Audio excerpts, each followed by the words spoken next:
kwasho ukuthi kuzoshayisa abatha ngikhona lapha ya. Yebo. Kuthe mase kufanele khanje kodliwe ekuseni.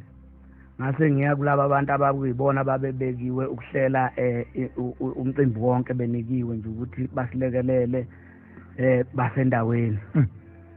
Ngase ngiya kubo ke sengifika ngicela ukuthi ngicela bangithathe bangise esitolo ngiyothengisa inkwa no Coca-Cola ngizodla ngoba ngangengikudla ukudla okushisayo kwakuyisabatha. Yebo.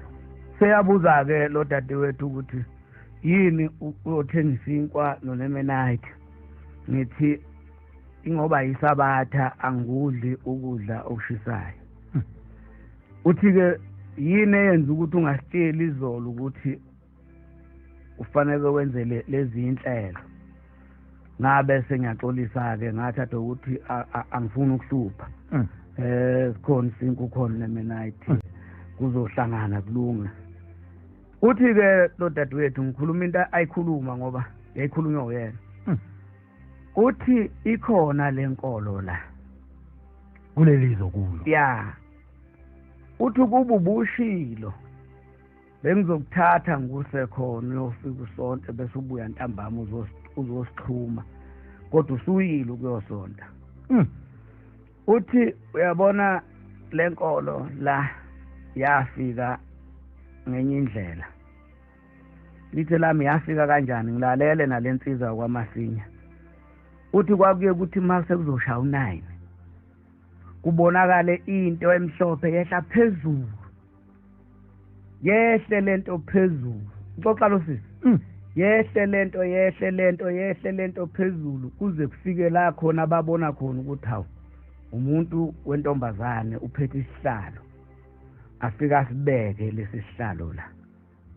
Uthi kothatha isikhashana ebese kuphinda kwehla futhi enye into phezulu. Bame bayibuka endaweni ibonakale njalo ukuthi kwakuyimfihlo ngokusho kwakhe. Uthi boze bebona ukuthi umuntu lo wehla lapha phezulu wesilisa ebese sike sihlala kulesi sihlalo. Sibekwe phi lesihlalo endaweni eyitshana obuhlalo. Indawo nje bavele yayivele esigangeni nje. Washo njalo wathi lento ibiyenzeka lapha esigangeni abantu beyibuka.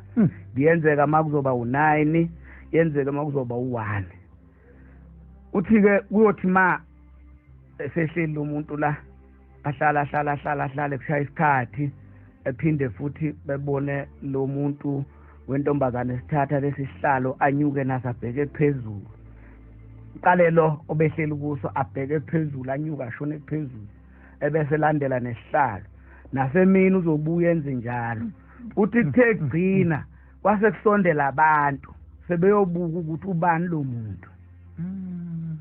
Ubani lo muntu. Ebese efika lo muntu eyichaze ukuthi uShembe akhulume nawo. Ya, okusho intombazane ngikhuluma into engangixoxelwa umuntu walapha eBotswana.